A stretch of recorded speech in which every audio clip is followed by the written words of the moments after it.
तर आता जाऊयात माझे सहकारी निलेश नातू सध्या पुण्यातून आपल्या सोबत जोडला गेलेत। निलेशजी,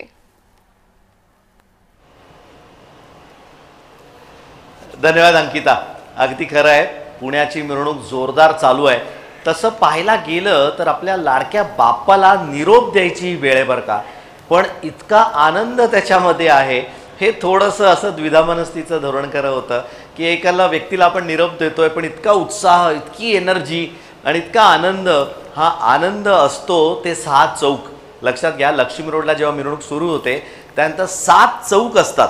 मी तुम्हाला चौकांची नावं पण सांगतो। बेलबाग चौक, गणपती चौक, कुंटे चौक, उमऱ्या मारुती चौक, विजय टॉकीज चौक आणि शेवटचा टिळक चौक म्हणजे अलका टॉकीजचा चौक।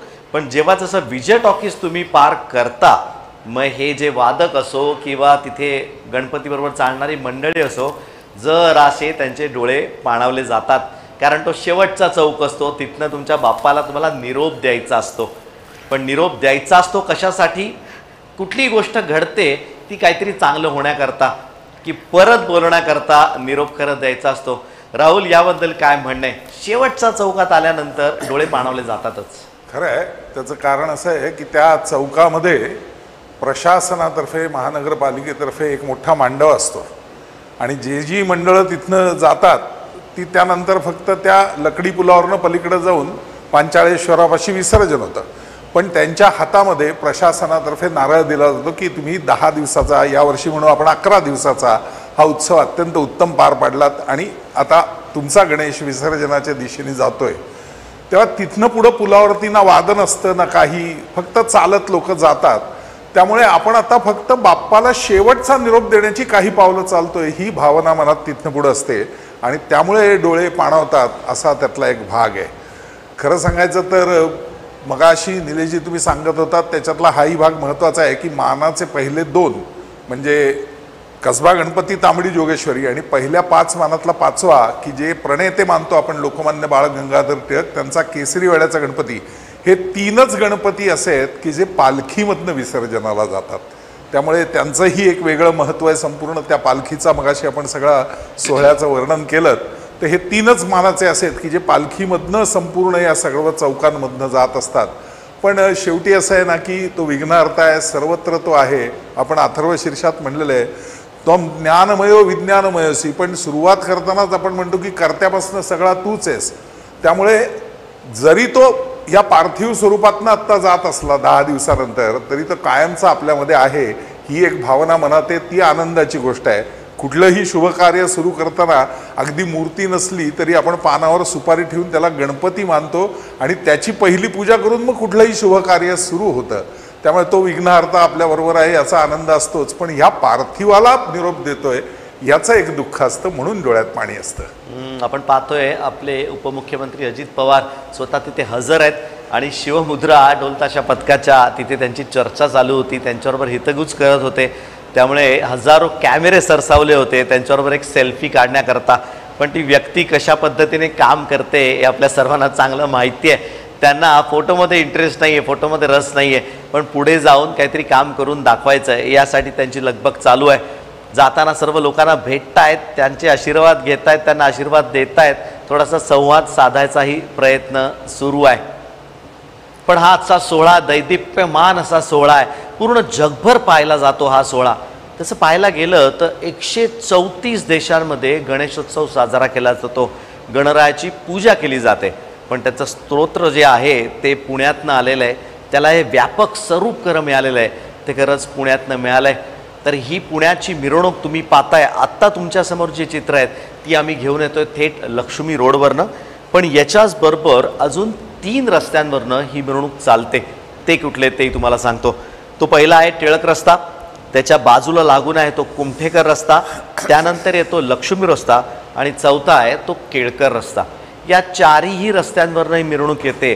पण या सगळ्या मिरवणुकीची सुरुवात जरी वेगळ्या वेगळ्या ठिकाणाहून होत असेल तरी शेवट अंत होतो तो टिळक चौकात म्हणजे अलका टॉकीज चौकामध्ये। कारण जसं राहुलजींनी आत्ता सांगितलं तिथे कॉर्पोरेशनचा मंडप असतो, तिथे त्या मंडळांना इथे सहभागी झाल्याबद्दल नारळ दिला जातो, त्यांचे आभार प्रदर्शन केलं जातं। पण एकच गणपती, बरं का लक्षात ठेवा, फक्त एकच गणपती असा आहे की तो इथे प्रशासनाचे आभार मानतो। त्याचं कारण मी पुढे जाऊन तुम्हाला सांगणारच आहे. कुठला गणपती आहे तुम्हाला माहिती असेल तर नक्की आम्हाला कळवा. थोड्या वेळात मी त्या गणपतीचं उत्तरसुद्धा तुम्हाला सांगणार आहे. पण राहुलजी तुमच्याकडे पुन्हा एकदा येतो. लक्ष्मी रस्त्याचा ताण थोडासा कमी व्हावा म्हणून ही बाकीची 3-4 रस्ते जसे चालू केले त्यांनी काही फरक पडला असं जाणवतंय तुम्हाला? काही प्रमाणात पडलाय, नाही असं नाही.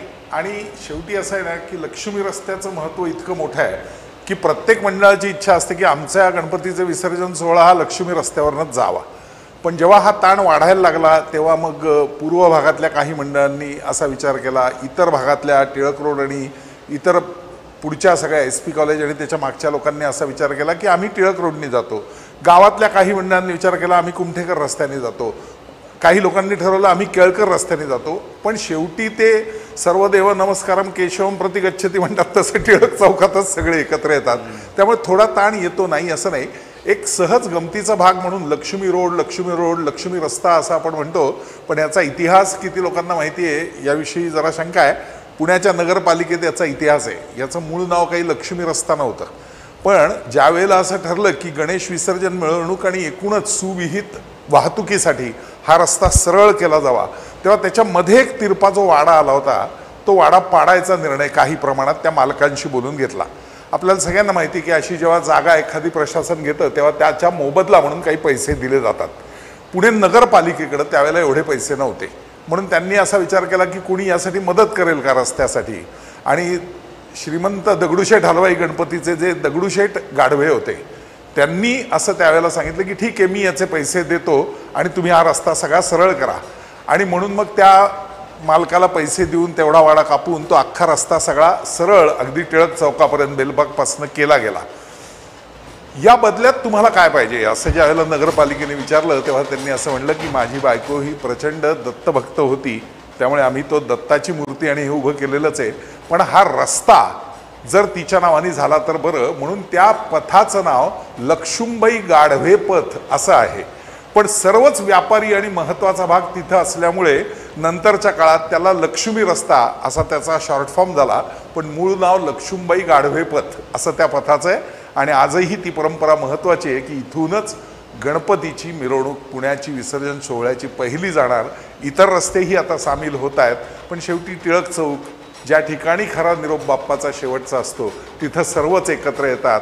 ही त्यामागची महत्त्वाची गोष्ट आहे. महत्त्वाची भूमिका तीच आहे की समाज प्रबोधन हे ह्याच्या मागचं ध्येय होतं लोकमान्य टिळकांचं आणि तेच त्या पद्धतीने पुढे जात गेलेलं आहे, जात राहणार आणि तशाच प्रकारचं प्रबोधन होत राहणार. यंदाच्या वर्षी देखावे देखील तेवढेच खूप चांगले होते.